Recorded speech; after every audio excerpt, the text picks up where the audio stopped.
Hey everyone, in this video, I'll show you how to upload content on Ko-Fi.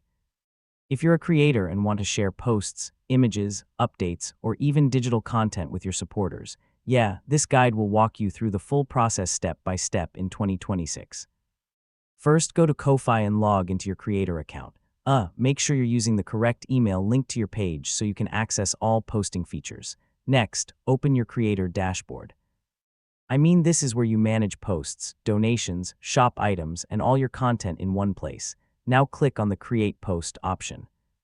You'll see different formats like updates, images, videos, or even exclusive supporter content depending on your setup.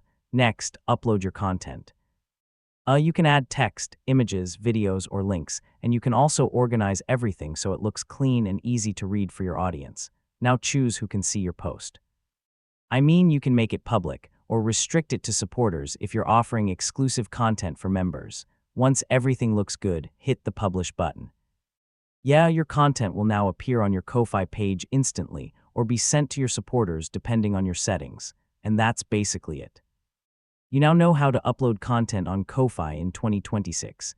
With just a few steps, you can share updates, grow your audience, and connect better with your supporters. Thanks for watching, and I'll see you in the next tutorial.